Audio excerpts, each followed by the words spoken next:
명품 매장의 유리문이 천천히 열리며 소탈한 차림의 김정희 할머니가 들어섰어요. 75세의 나이가 무색하지 않게 약간 굽은 허리와 주름진 손이었지만 그 눈빛만은 또렷했습니다.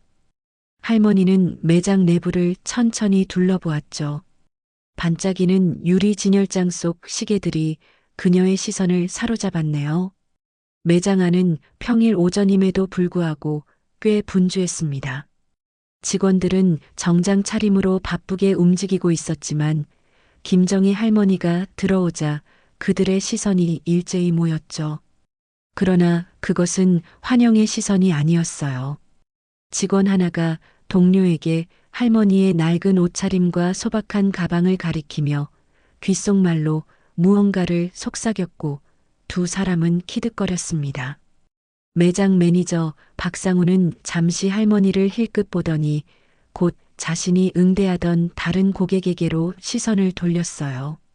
김정희 할머니는 그들의 반응에 아랑곳하지 않고 진열된 시계들 쪽으로 천천히 걸어갔죠. 그녀가 가장 비싼 시계가 있는 코너 앞에 서자 직원들의 시선이 다시 한번 모였습니다. 할머니가 유리 진열장을 가리키며 주변에 있는 직원에게 가장 비싼 시계를 보여달라고 요청했어요.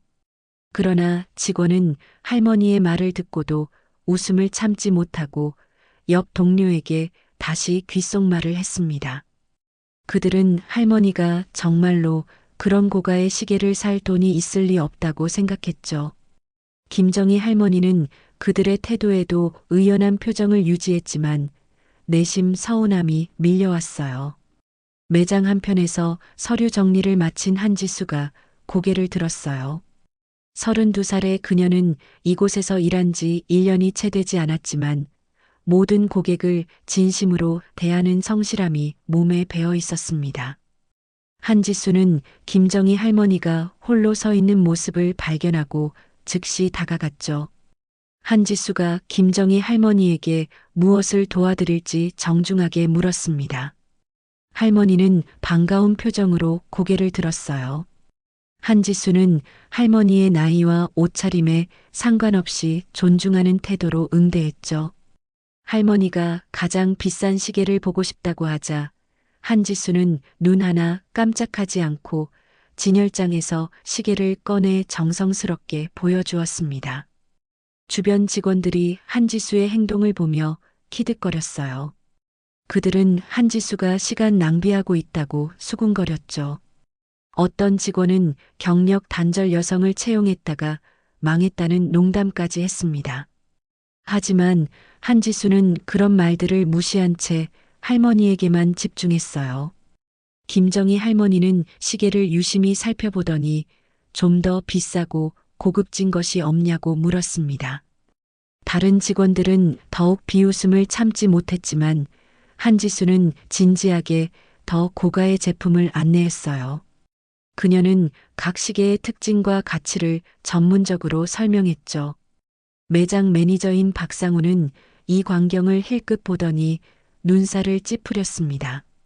그는 빨리 VVIP 고객 응대로 돌아가라는 눈짓을 했지만 한지수는 묵묵히 할머니를 도왔어요.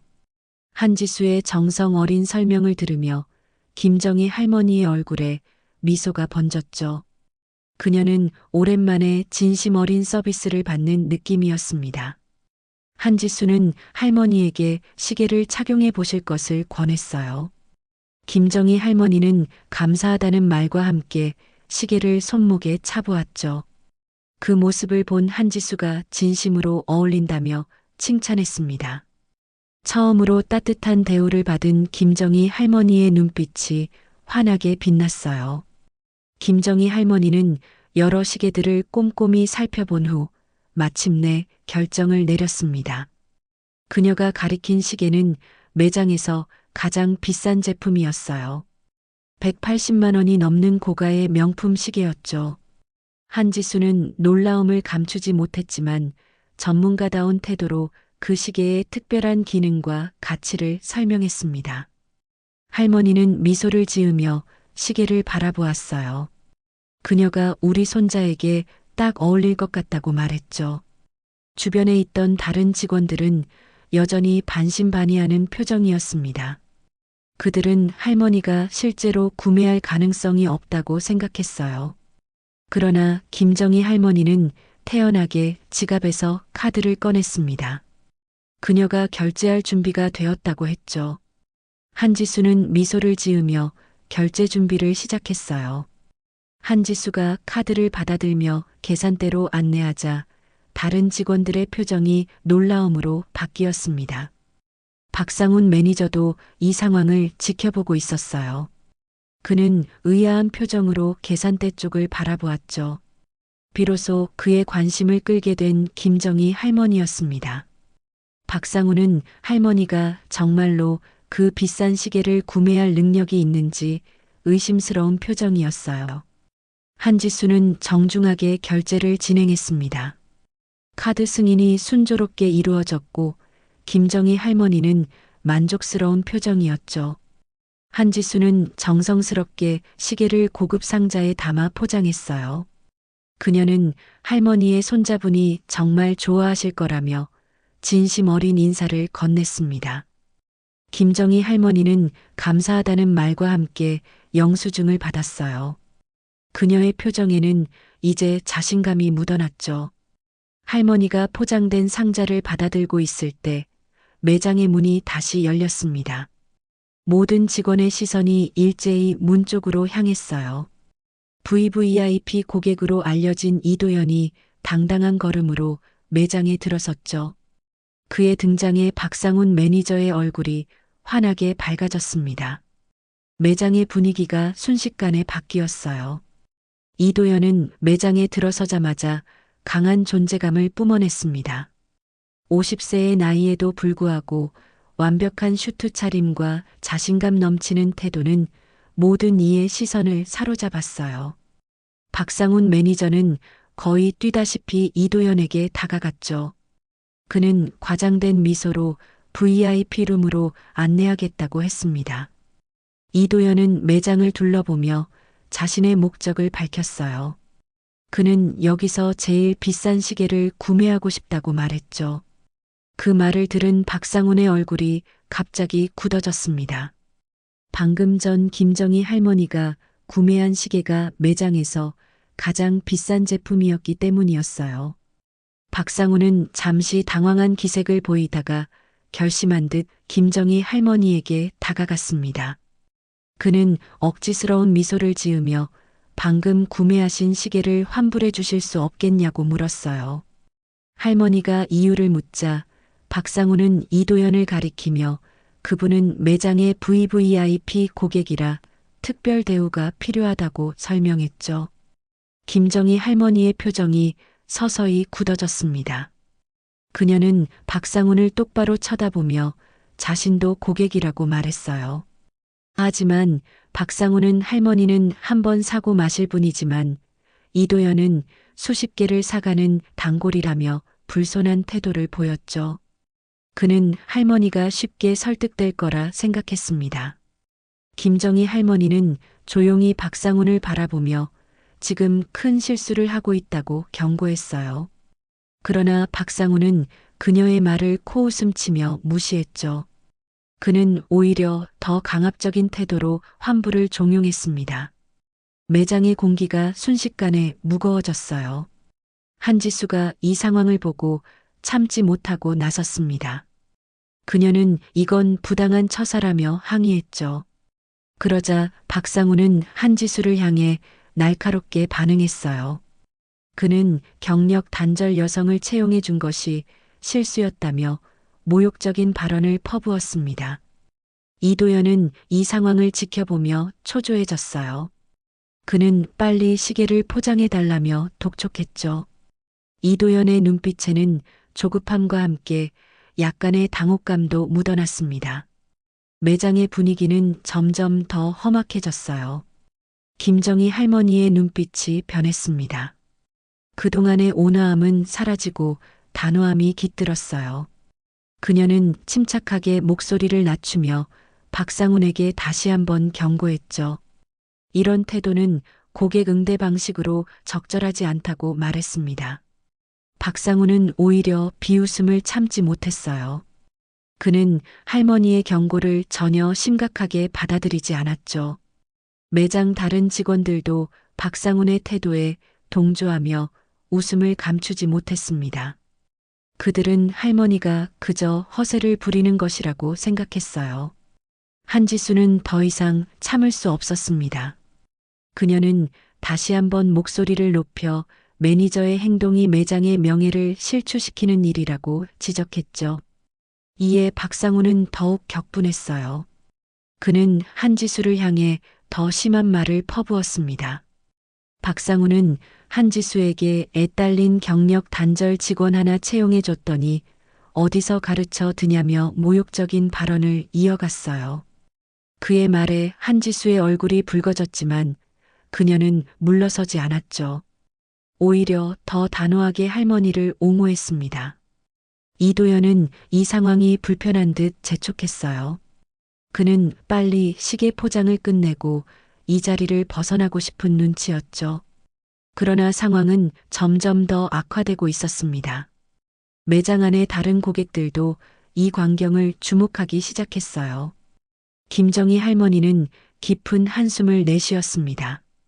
그녀는 포장된 시계 상자를 꼭 쥐며 이 상황이 곧 끝날 것이라는 듯한 표정을 지었죠. 할머니의 눈빛에는 이상하게도 확신이 담겨 있었어요. 그것은 마치 앞으로 벌어질 일을 이미 알고 있는 듯한 눈빛이었습니다. 매장의 공기는 팽팽한 긴장감으로 가득 찼어요. 모든 사람들의 시선이 김정희 할머니와 박상훈 사이에 오갔죠. 그때 매장의 문이 다시 한번 열렸습니다. 모든 이의 시선이 문 쪽으로 향했어요. 매장 문이 열리며 세련된 슈트 차림의 30대 중반 남성이 들어섰습니다. 그는 이준혁, 이 명품 브랜드의 아시아 지역 오너였어요. 매장 안의 긴장된 분위기를 직감한 듯 이준혁의 표정이 순간 굳어졌죠. 그는 천천히 매장 안을 둘러보았습니다. 이도현이 이준혁을 발견하자마자 그의 태도가 완전히 바뀌었어요. 그는 황급히 다가가 깍듯이 인사를 건넸죠. 이도현이 사장님 생신 선물을 준비하러 왔다고 말했습니다. 그 말에 박상훈의 눈이 커졌어요. 그도 재빨리 다가가 사장님의 생신을 축하한다며 아부했죠. 이준혁은 그들의 인사를 가볍게 받아들이며 매장 안을 계속 살폈습니다. 그의 시선이 김정희 할머니에게 머물렀어요. 순간 이준혁의 얼굴에 환한 미소가 번졌죠. 그는 할머니를 향해 걸어갔습니다. 모든 직원의 시선이 그를 따라갔어요. 이준혁이 할머니에게 벌써 선물을 고르셨냐고 반갑게 물었습니다. 그 말에 매장 안이 순간 정적에 빠졌어요. 이도현과 박상훈의 얼굴이 창백해졌죠. 다른 직원들도 상황을 이해하지 못해 어리둥절한 표정이었습니다. 김정희 할머니는 미소를 지으며 손자의 생일 선물로 가장 좋은 것을 골랐다고 대답했어요. 이준혁은 할머니의 손을 잡고 감사하다는 인사를 건넸죠. 그제서야 모든 사람들이 상황을 깨달았습니다. 김정희 할머니는 다름 아닌 이준혁 사장의 할머니였어요. 이준혁의 표정이 서서히 변했습니다. 그는 매장 내 직원들을 날카롭게 바라보며 방금 우리 할머니에게 환불을 강요한 사람이 누구냐고 물었죠. 그의 목소리에는 분노가 담겨 있었습니다. 박상훈의 얼굴에서 핏기가 완전히 사라졌어요.